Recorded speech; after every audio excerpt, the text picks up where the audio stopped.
کو حضور نے ایک موقع پہ بیان بھی فرمایا اور ارشاد کیا کہ ابنی ھذا سید، میرا یہ بیٹا سردار ہے، لعل اللہ ان یصلح بہ بین فئتین عظیمتین من المسلمین، اللہ جل شانہ اس کے ذریعے سے مسلمانوں کے دو عظیم گروہوں میں صلح کروائے گا۔ تو حضرت امام حسن رضی اللہ تعالی عنہ کی یہ عظیم المرتبت قربانی کہ انہوں نے تخت و تاج سے دست برداری اختیار کر لی اور مسلمانوں کی دو بڑی جماعتوں کے مابین ٹکراؤ سے اور ایک بہت بڑی قتل و غارت سے امت کو محفوظ رکھا۔ تو اس لیے حضور کی نگاہوں میں یہ سب کچھ تھا، تو فرمایا اس کا نام حرب نہیں ہوگا بلکہ اس کا نام حسن ہوگا، اور یہ نام سب سے پہلے حضرت امام حسن کے لیے ہی رکھا گیا۔ اس سے قبل عرب میں یہ لفظ تو موجود تھا لیکن کبھی کسی کا یہ نام نہیں رکھا گیا تھا۔ تو حضرت امام حسن رضی اللہ تعالی عنہ کا یہ شرف کہ انہیں سیدہ فاطمہ سلام اللہ علیہا جیسی ماں نصیب ہوئی، حضرت سیدنا علی المرتضیٰ رضی اللہ تعالی عنہ جیسا باپ نصیب ہوا، اور حضور علیہ الصلاۃ والسلام جیسا نانا نصیب ہوا۔ حضرت سیدنا عمر رضی اللہ تعالی عنہ جو صحابہ کو مال غنیمت سے حصہ دیتے تھے، تو اس میں جو بدری صحابی تھے، مہاجر صحابی تھے، ان کا حصہ زیادہ ہوتا ہے، اور اس طرح جو بعد میں لوگ فتح مکہ کے بعد اسلام لائے تو ان کا حصہ اس حساب سے ہوتا ہے۔ تو امام حسن رضی اللہ تعالیٰ عنہ اور امام حسین رضی اللہ تعالیٰ عنہ کو حضرت عمر رضی اللہ تعالیٰ عنہ 500 درہم دیے۔ 500 درہم جب ان کو دیے تو حضرت عمر رضی اللہ تعالیٰ عنہ کے فرزند نے کہا کہ آپ نے ان دو شہزادوں کو بدری صحابہ کے برابر حصہ مرحمت کیا ہے، جبکہ میں اس وقت کے جب یہ مدینے کی گلیوں میں کھیلتے تھے، راہ خدا میں جہاد کیا کرتا تھا، اور میرا حصہ آپ نے ان کے برابر نہیں رکھا۔ چونکہ حضرت امام حسن رضی اللہ تعالی عنہ نے حضور علیہ السلام کی حیات طیبہ میں 7 سال اور کچھ مہینے پائے ہیں، پھر حضور کا وصال ہو گیا، اور بہت تھوڑا وقت بظاہر آپ کو ملا ہے۔ تو کہا کہ یہ تو اس وقت بچے تھے جب ہم حضور کے ساتھ غزوات میں شریک ہوتے، اور آپ نے ان کا اتنا حصہ رکھا اور ہمیں آپ نے اس جگہ پہ نہیں رکھا۔ تو حضرت عمر رضی اللہ تعالی عنہ نے اپنے بیٹے سے مخاطبت کرتے ہوئے کہا، فاتح ابن کا ابی ہے ماں و امن کا ام ہے ماں، کہا کہ ان کے باپ کی طرح کوئی باپ لا کے دکھا، ان کی ماں جیسی ماں لا کے دکھا، ان کے نانے جیسا نانا لا کے دکھا، ان کی نانی جیسی نانی لا کے دیکھا۔ کہا تم کس طرح اپنے آپ کو ان سے موازنے میں رکھ سکتے ہو؟ تو وہ خاموش ہو گئے۔ تو ان کا یہ شرف کہ حضرت نبی اکرم صلی اللہ علیہ وآلہ وسلم کا فرزند ہونا، حضور نے ابنی کہا، میرا بیٹا، اور حضور نے خود تہنیک دی، جو گٹی دی جاتی ہے بچے کو جب امام حسن پیدا ہوئے، تو حضور نے خود تہنیک دی اپنے لعاب رحمت، اور پھر ان کے لیے حضور نے عقیقہ بھی خود فرمایا، جانور ذبح کیا۔ ان کے 7ویں دن بال اتروائے گئے اور بالوں کے وزن کے مطابق چاندی صدقہ کی گئی۔ تو فضل و شرف اور عظمت و رفت کا جو مقام حضرت امام حسن اور امام حسین رضی اللہ تعالیٰ عنہ کو میسر آیا، وہ کسی اور کا مقسوم کیسے ہو سکتا ہے؟ اس لیے کہ وہ فرزند رسول ہیں، اور حضور نے ان کو اپنا بیٹا کہہ کے پکارا ہے، اور جس طرح ان کے لاڑ دیکھا کرتے، ان سے محبت کیا کرتے، اور لوگوں کو اس بات کی ترغیب دیتے کہ ان کے ساتھ محبت کرو۔ اللہ کے محبوب علیہ الصلوۃ والسلام نے حضرت امام حسین رضی اللہ تعالیٰ عنہ اور امام حسن رضی اللہ تعالیٰ عنہ کو اپنے مبارک کندھوں پہ اٹھایا ہے، اور سوار کر کے حضور نے ان کو تکریم دی، ان کے ساتھ شفقت فرمائی۔ امام حسن رضی اللہ تعالیٰ عنہ کے بارے میں آتا ہے کہ وہ حضور علیہ الصلوۃ والسلام کی شبیہ تھے۔ کوئی شخص حضور علیہ الصلوۃ والسلام کی شبیہ حضرت امام حسن کی طرح نہیں تھا۔ اللہ نے ان کو یہ اعزاز دیا۔ امام بخاری نے حضرت انس بن مالک رضی اللہ تعالیٰ عنہ سے اس حدیث کو روایت کیا ہے کہ لم یکن احد اشبہ بالنبی صلی اللہ علیہ وسلم من الحسن بن علی،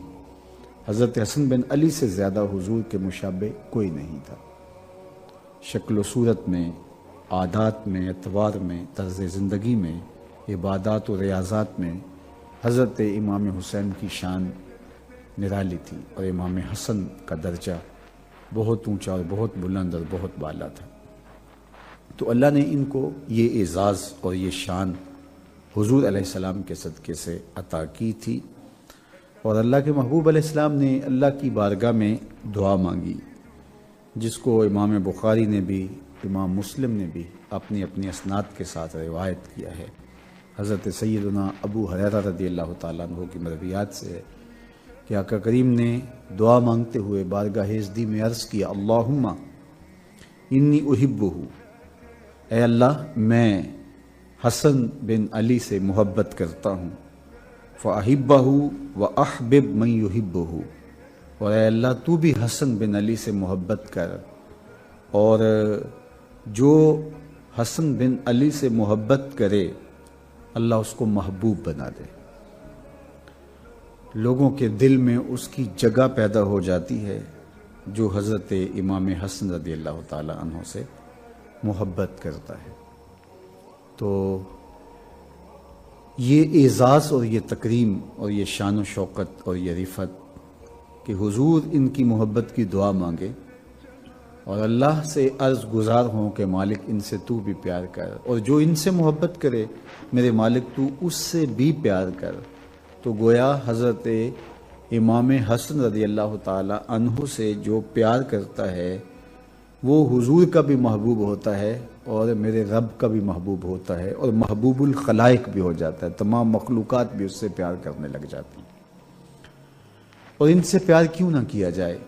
جب ان کی نسبتیں اتنی اونچی ہیں، اور انہوں نے اس امت کو اتنا بڑا انعام دیا۔ جب یہ لشکر آمنے سامنے ہوئے،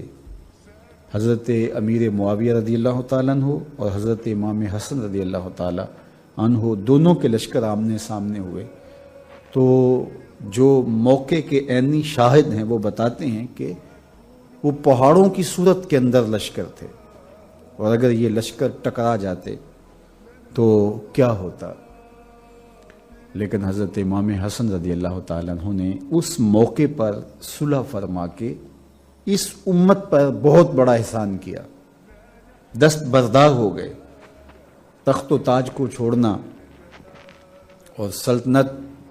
پر آپ موجود تھے۔ خلافت راشدہ حضور نے فرمایا تھا کہ 30 سال ہوگی، اور 30 سال مکمل نہیں ہوتے اگر 6 ماہ حضرت امام حسن کے شامل نہ کیے جائیں۔ تو گویا یہ 5ویں خلیفہ راشد ہیں، اور ان کی خلافت کے بغیر خلافت راشدہ کی تکمیل نہیں ہوتی۔ تو آپ نے خلافت سے دستبرداری اختیار کر لی، صرف امت کو بچانے کے لیے، امت کو قتل و غارت سے محفوظ رکھنے کے لیے، اور اس کا صلہ حضرت امام حسن رضی اللہ تعالیٰ عنہ کو کیا دیا جائے گا؟ ایک تو اللہ کے محبوب علیہ الصلوۃ والسلام نے اعزاز دیا، ابنی ھذا سید، یہ میرا بیٹا سردار ہے، اللہ اس کی وجہ سے مسلمانوں کے 2 بڑے گروہوں کو صلح کی طرف لے آئے گا، اور یہ سبب بنیں گے مسلمانوں کی صلح کا۔ اور دوسری بات یہ کہ حضرت امام مہدی جب قرب قیامت میں تشریف لائیں گے تو وہ حضرت امام حسن کی نسل سے ہوں گے، اور آپ جانتے ہیں کہ حضرت امام مہدی کی خلافت علی منہاج النبوہ ہوگی، اور وہ خلافت پوری دنیا پر ہوگی، پوری دنیا پر اسلام کا جھنڈا لہرائے گا،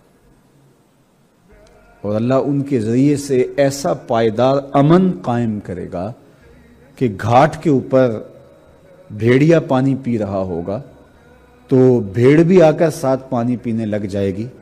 اس کو فکر نہیں ہوگا کہ یہ بھیڑیا مجھے چیر پھاڑ کے کھا سکتا ہے، اسے یہ پتہ ہوگا کہ مسلمانوں کا امیر امام مہدی موجود ہے، ایسا پائیدار امن موجود ہوگا، اسلام کی خوشبو گلی گلی پھیل جائے گی، اور کائنات میں ایک بھی گھر ایسا نہیں ہوگا جس گھر کی چھت پہ میرے حضور کے نام کا جھنڈا نہیں ہوگا، اسلام کا پھیلاؤ۔ اور یہ تخت و تاج چھوڑا تھا حضرت امام حسن رضی اللہ تعالیٰ عنہ نے، اور پھر اللہ امام حسن کی اولاد سے امام مہدی کو یہ اعزاز دے گا کہ پوری دنیا کے اوپر حکومت حضرت امام حسن کے بیٹے کی ہوگی۔ قربانی دینے والوں کی قربانیاں ضائع نہیں ہوتی، ان کی قربانیاں رائے گاہ نہیں جاتی، اللہ ان کا صلہ جمع کر لیتا ہے، یا ان کو دنیا میں دیتا ہے یا آخرت میں دیتا ہے، اور کئیوں کو دنیا میں بھی عطا کرتا ہے اور آخرت میں بھی عطا کرتا ہے، نسلوں کے اندر اچھوں کی اچھائی کی برکات پیدا ہوتی ہے۔ تو حضرت امام حسن رضی اللہ تعالی عنہ کی اس قربانی کو جو تخت و تاج کی قربانی تھی، اس کا صلہ یہ کہ آپ کے فرزند پوری دنیا کے تخت کے مالک ہوں گے، اور خلافت کی وہ صورت کہ پوری دنیا کے اندر ایسا پائیدار امن قائم ہوگا کہ دیکھنے والا ہوگا۔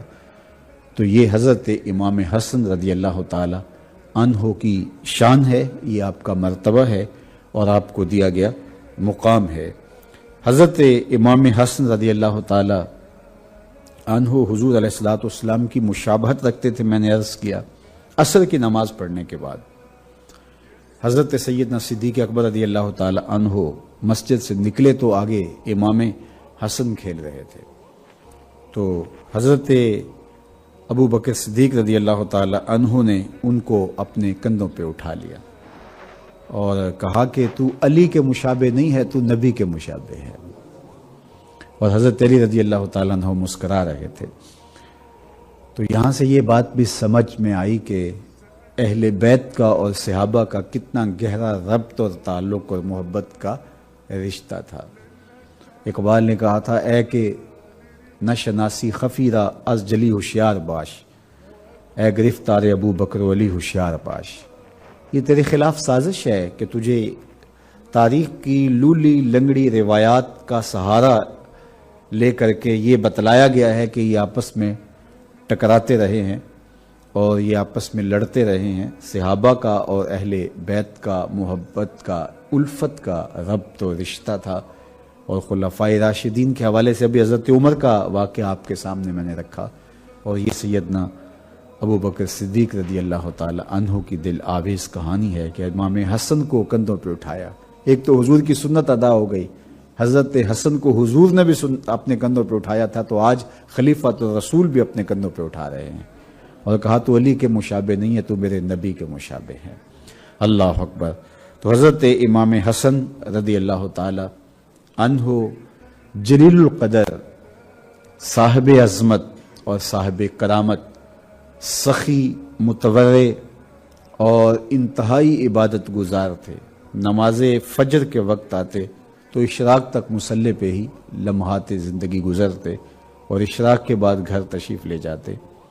اور صدقہ و خیرات یہ تھا کہ جو کچھ ہوتا وہ راہ خدا میں بانٹ دیتے۔ ایک دن مسجد میں ایک شخص دعا مانگ رہا تھا،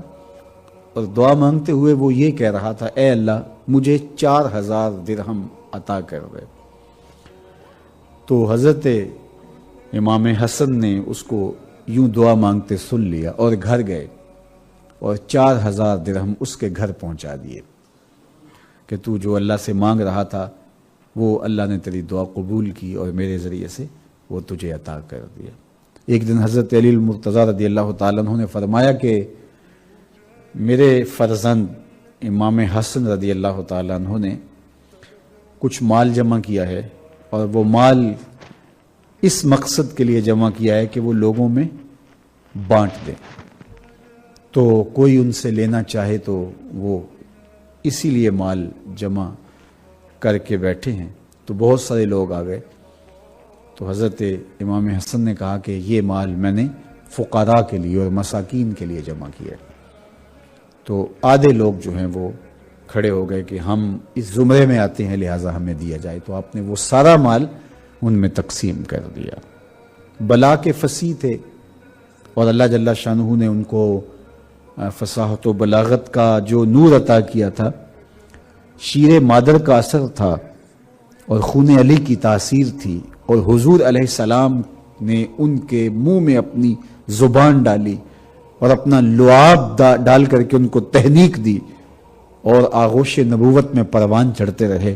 تو لہجے میں خوبصورتی کیوں نہیں آئے گی؟ لیکن خطبہ ارشاد نہیں کرتے تھے۔ تو حضرت علی المرتضیٰ رضی اللہ تعالیٰ عنہ نے ایک دن کہا کہ میری آرزو ہے کہ تم کچھ بیان کرو، خطبہ دو۔ یہ ہر باپ کی آرزو ہوتی ہے۔ تو کہا کہ مجھے حیا آتی ہے۔ تو آپ نے فرمایا ٹھیک ہے، تم بات کرو اور میں ایک طرف چلا جاتا ہوں۔ تو آپ ایسی جگہ پہ جا کے بیٹھ گئے جہاں حضرت امام حسن کو حضرت علی دکھائی نہیں دے رہے تھے، لیکن حضرت علی اپنے بیٹے کو دیکھ رہے تھے، اور انہیں اتنا بلیغ اور اتنا فصیح خطبہ ارشاد فرمایا کہ حضرت علی المرتضیٰ رضی اللہ تعالیٰ عنہ بہت خوش ہو گئے، اور آپ نے کہا کہ ذریۃ بعدھا من بعد واللہ سمیع علیم۔ تو یہ کلمات کتاب رحمت قرآن مجید سے پڑھ کے تو آپ نے بہت زیادہ خوشی کا اظہار کیا۔ میرے اور آپ کے آقا و مولا نے حضرت امام حسن اور امام حسین رضی اللہ تعالی عنہ کے لیے یہ جملے بھی ارشاد فرمائے تھے کہ حسن اور حسین جنتی جوانوں کے سردار ہیں۔ الحسن والحسین سیدہ شباب اہل الجنہ، یہ جنتی جوانوں کے سردار ہیں۔ اور ایک دفعہ حضرت ابن عمر کے پاس اہل عراق آئے تو کہا کہ ہم کوئی مسئلہ پوچھنا چاہتے ہیں۔ تو آپ نے فرمایا کہ بتاؤ کیا مسئلہ پوچھنا چاہتے ہو؟ تو انہوں نے کہا کہ مچھر کا خون لگ جائے کسی کے لباس پہ تو کیا وہ پاک ہے یا لباس ناپاک ہو جائے گا؟ تو حضرت عبداللہ بن عمر رضی اللہ تعالی عنہ یہ بات سن کر کے سخت غصے میں آ گئے اور فرمانے لگے کہ تم مچھر کے خون کے بارے میں مجھ سے پوچھ رہے ہو اور تم نے رسول اللہ کے نواسے کا خون بہا دیا، رسول اللہ کے نواسے کو تم نے ذبح کر دیا، اور اس وقت تم مسئلے یاد نہیں تھے، اور اب تم مچھر کے خون کے بارے میں مجھ سے سوال پوچھ رہے ہو۔ اور ساتھ آپ نے جو لفظ ارشاد کیے وہ یہ تھے کہ فرمانے لگے کہ وقد قتلوا ابن رسول اللہ صلی اللہ علیہ وسلم، انہوں نے رسول اللہ صلی اللہ علیہ وسلم کے فرزند کو قتل کیا اور مجھ سے مسائل پوچھ رہے ہیں مچھر کے خون کے بارے میں، اور ان میں سے ایک فرزند کو شہید کیا کہ جن کے بارے میں نے یہ سنا، وسمعت رسول اللہ صلی اللہ علیہ وسلم یقول،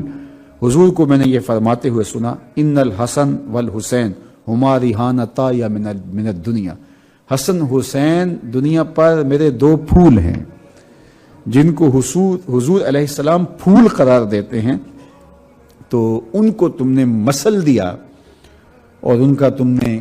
کربلا میں خون بہایا، اور اب مجھ سے پوچھنے آتے ہو کہ کیا یہ درست ہے یا کہ نہیں درست۔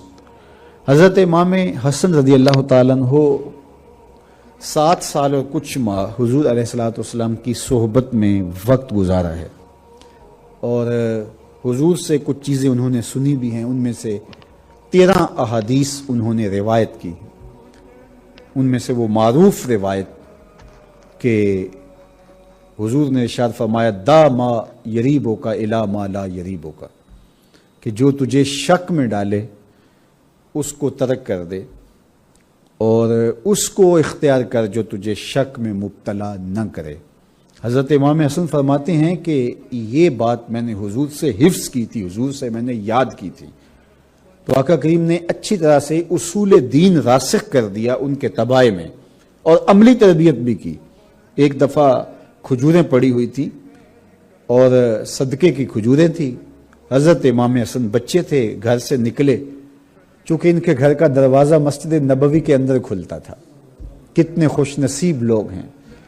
کہ ان کے گھر کا دروازہ مسجد نبوی کے اندر کھلتا تھا، گھر سے باہر نکلتے تو مسجد نبوی کا صحن میسر آتا۔ اللہ اکبر۔ تو کھجوریں پڑی تھیں تو ایک کھجور اٹھائی اور اس کو جلدی سے منہ میں ڈال لیا، تو آقا کریم نے دیکھا تو حضور تیزی کے ساتھ آگے بڑھے اور کاخ کاخ کہہ کے حضور نے روکا اور انگلی ڈال کر کے کھجور ان کے منہ سے نکال دی اور فرمایا ہمارے اوپر صدقہ جائز نہیں ہے، ہمارے اوپر حرام ہے صدقہ۔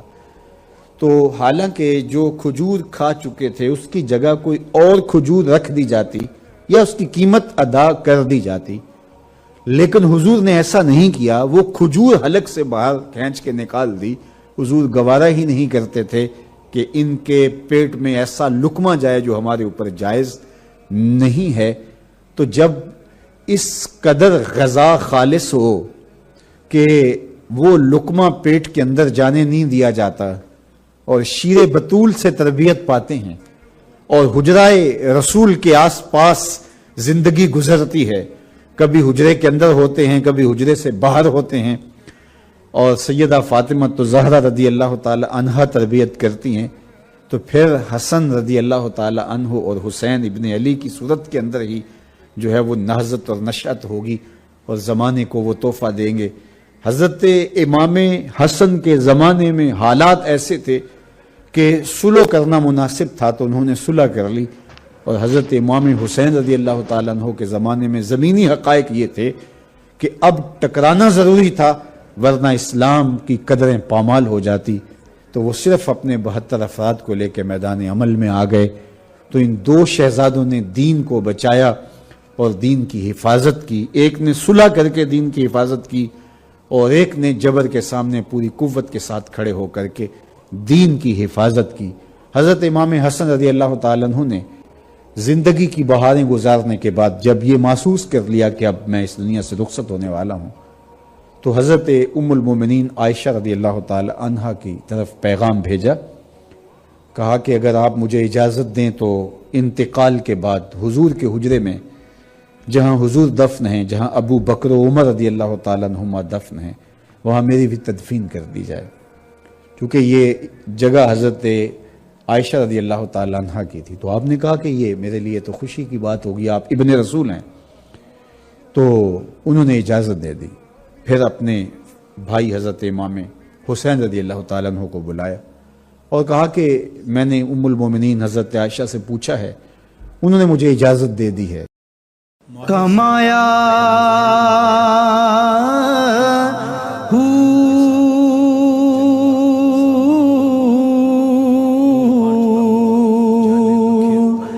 نام بھج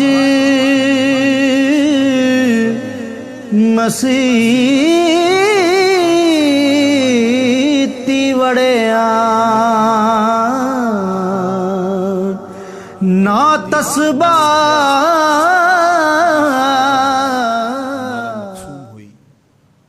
تو ہم اللہ کی بارگاہ میں یہ دعا کریں کہ ماہ صیام گزرنے کے بعد بھی وہ اعمال خیر ہماری زندگی کا حصہ رہیں۔ کہیں ایسا نہ ہو کہ جو محنت سے، فاقہ کشی سے، راتوں کے قیام سے، غد بصر سے اور دیگر اعمال خیر سے ہم نے برکات پائیں، وہ ماہ صیام کے گزرنے کے بعد ہم گواہ بیٹھیں۔ قرآن مجید نے اس عورت کی مثال بیان کی ہے جس کا توازن عقلی ٹھیک نہیں تھا اور سارا دن چرخہ کاٹتی رہتی اور شام کو اپنے ہاتھ سے کاتا ہوا سوت ریزہ ریزہ کر دیتی۔ فرمایا تم اس عورت کی طرح نہ ہو جانا، اپنی محنت کو ضائع ہونے سے بچانے کی آرزو اور تمنا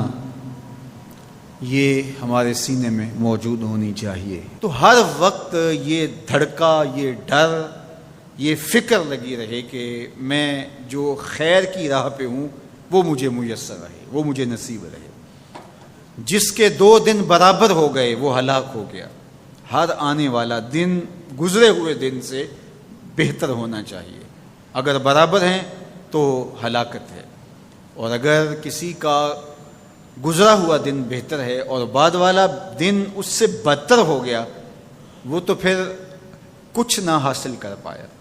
تو رمضان المبارک کے اندر ہمیں جو برکات حاصل ہوئیں، ہمیں جو نور ملا، ہمیں جو اجالے حاصل ہوئے، ہم اپنا محاسبہ کریں کہ کیا وہ ہمیں اب بھی میسر ہیں، یا یہ کہ آج ہم دوبارہ اسی زندگی کی طرف پلٹ کے آگے ہیں۔ ماہ سیام میں جس زندگی کا نور ہمیں نصیب ہوا تھا، جو روشنیاں ملی تھیں، ہم بالکل ان کو کھو چکے ہیں، اور 29 شعبان کو ہم جہاں کھڑے تھے، 1 شوال کو بھی ہم وہیں کھڑے ہیں۔ تو پھر یہ بات سوچنے کی ہے۔ کوئی شخص کسی ڈاکٹر کے پاس جا کے علاج معالجہ کرواتا ہے،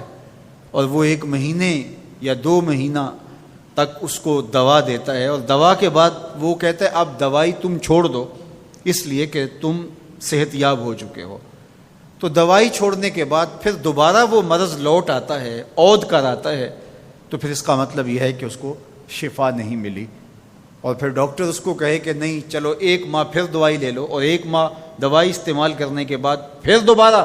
وہ وہیں کھڑا ہوتا ہے، اور تیسرے ماہ، چوتھے ماہ، تو پھر وہ دوائی کارگر تو نہ ہوئی کہ جب تک دوائی آپ لیتے رہے تب تک تو بہتری رہی، اور جب دوائی چھوڑ دی تو پھر وہیں کے وہیں رہے۔ تو رمضان المبارک گویا ہمارے لیے اللہ کی رحمتوں کا ایک ماہ خاص ہے، اور اس میں ہم اپنے باطن کی تہذیب اور اندر کی بیماریوں کا علاج کرتے ہیں، اور جب ہم یہ 1 مہینے کا کورس کر چکے ہوں تو ہم اپنے آپ کو دیکھیں کہ ہم کہاں کھڑے ہیں۔ ہمیں کوئی فائدہ ہوا ہے فاقے کاٹنے سے، بھوک کاٹنے سے، راتوں کو قیام کرنے سے، اعتکاف میں وقت گزارنے سے؟ اور اگر کچھ بھی نہیں، جہاں ہم تھے وہیں ہم کھڑے ہیں، تو پھر ہمیں سوچنا چاہیے کہ ہم نے صحیح طرح سے دوا نہیں لی، یا پھر دوا ٹھیک نہیں تھی، اور یہ دوا بالکل ٹھیک ہے۔ ہمارے رب نے کہا لعلکم تتقون، اس کا لازمی نتیجہ یہ ہے کہ تمہیں اتقاء کا اجالا نصیب ہوگا، تمہیں نور ملے گا۔ تو پھر ہم سے کوئی کوتاہی ہوگی، ہم سے کوئی غلطی ہوگی، اس لیے ہم اللہ کی بارگاہ میں عرض گزار ہوں کہ مالک جو تم نے ہمیں نور عطا کیا ہے، جو روشنی دی ہے، وہ اجالے کہیں بجھنے نہ پائیں۔ اور وہ کیا ہے؟ وہ نور ہدایت کا نور تھا۔ تو اہل ایمان یہ دعا کرتے ہیں، ربنا لا تزغ قلوبنا بعد اذ ہدیتنا، اے اللہ ہمارے دلوں کو سیدھا کر دینے کے بعد دوبارہ ٹیڑھا نہ کرنا۔ وَهَبْ لَنَا مِن لَّدُنْكَ رَحْمَةً، اور اپنی جناب سے ہمیں مزید رحمتیں عطا کرنا۔ اِنَّكَ أَنْتَ الْوَهَّابُ، تیری شان یہ ہے کہ تو وہاب ہے، کسی محنت کے بغیر تو بندے کو عطا کرتا ہے، بغیر مزد تو عطا کرنے کی عادت رکھتا ہے۔ تو مالک ہم تیرے حضور حاضر ہوئے تو ہمارے اوپر کرم نوازیاں کرنا، اور وہ جو ہدایت تو نے ہمیں عطا کی ہے اس پر ہمیں گامزن رکھنا، اور ہمیں دوبارہ اندھیروں، ظلمتوں اور گمراہیوں میں نہ دھکیل دینا، بلکہ ہمیں اس ہدایت کی راہ پہ گامزن رکھنا۔ کہ اے تن رب دا سچا حجرا،